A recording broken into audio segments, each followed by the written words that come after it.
Sinceramente, ainda se encara com um pouco de desconhecimento, estranhamento e às vezes até algum medo. Eu costumo dizer que aquilo que nós não conhecemos assusta-nos um pouco. Então eu falo de meditação e as pessoas pensam que tem alguma ligação com algum grupo religioso, com alguma coisa que vai trazer algum desconforto.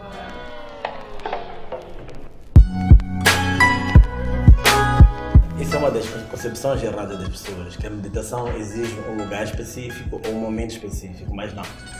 Como eu disse, meditação não é a técnica, mas é o estado que se cria ou que se acessa. Então, qualquer momento do dia pode ser usado para meditar. Há meditações com som, há meditações com respiração, com luz, com visualização. Há um monte de técnicas e podem ser feitas dentro de casa, no trabalho, na rua. Então não há um momento único. A pessoa se aprende a viver de forma meditativa, pode transformar vários momentos do dia em meditação.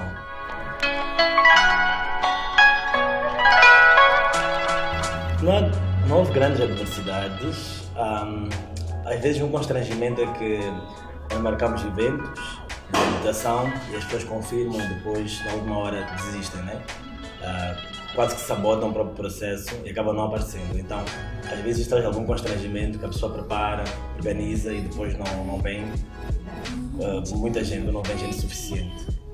Na minha opinião, todo mundo precisa de meditação. Não importa quem é, mas todo mundo precisa. Porque deram uma definição no início, mas para mim a meditação pode ser vivida, experimentada e interpretada de formas diferentes. Então é mais um estado de ser, em que há um relaxamento profundo, em que há uma consciência plena e as técnicas só contribuem para isso. Então, por ser um estado natural de relaxamento, de silêncio, todo mundo precisa disso em algum momento. Nós temos uma vida bem agitada, bem cheia de planos, de coisas. Então, se nós não temos momentos de paz, de silêncio, pode ficar algo insustentável. Em primeiro lugar, a pessoa tem que saber que a mente vê tudo de forma dual ou dualista. Sempre vê as coisas em bem e mal, certo e errado. E nós temos a tendência de julgar, criticar e analisar tudo da nossa vida. E há coisas que são necessárias ser analisadas e há coisas que têm que ser vividas simplesmente. E o que acontece é, neste julgamento, nós não aceitamos algumas coisas que são naturais da vida. Isso causa-nos alguma ansiedade, alguma depressão. E a meditação ajuda-nos a estar no centro. Então não são as situações, não são as pessoas que determinam como é que está o meu estado de espírito, como é que está a minha mente neste momento. Se eu aprendo, eu posso pegar tudo que está à minha volta e usar aquilo para estar calmo, para estar em paz. Então, quando fala de equilíbrio mental, é ao mesmo tempo eu usar a mente quando eu preciso e ao mesmo tempo, se eu não preciso, não uso. Eu vou dar um exemplo. Se eu quero andar, eu vou usar as minhas pernas. Elas vão se mexer. Mas agora, se eu quero relaxar e sentar, eu não preciso mexer as pernas.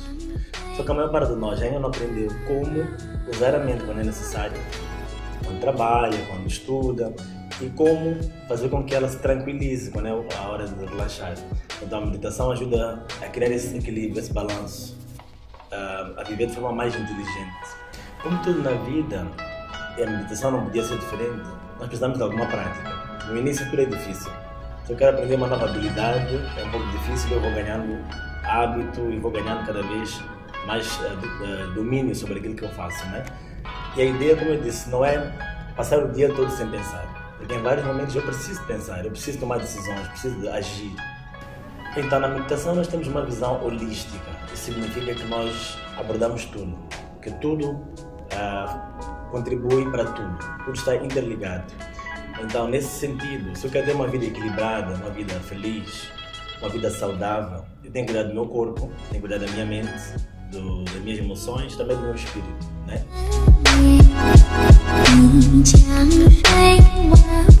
Temos tido uma aderência razoável, em média 15 a 20 pessoas, que já compõe um grupo muito bom. As pessoas até têm preferido fazer retiros, porque aí saem mesmo do corre-corre do dia a dia e depois dão-se essa oportunidade.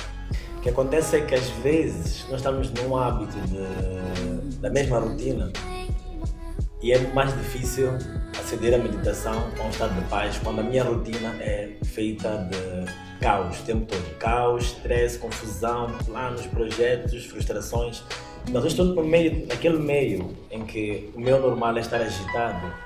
Às vezes eu preciso de me retirar um pouco daquela rotina, no ambiente normal, para conseguir fazer esta desconexão com o stress e reconexão comigo mesmo.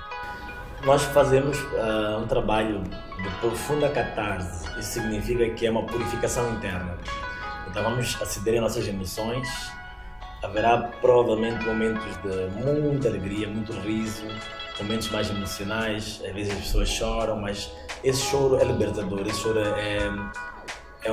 quase um descarregar de coisas que foram acumuladas ao longo de muito tempo. Então vai ser uma coisa bem divertida. Vamos conseguir experimentar este silêncio que eu estou a falar de forma prática. Isto não é teórico só, é uma coisa que é vivencial, a pessoa tem que viver na pele. Então os momentos mais altos serão esses, momentos de muita alegria, muito relaxamento, muita partilha, muita comunicação e muito aprendizado acima de tudo.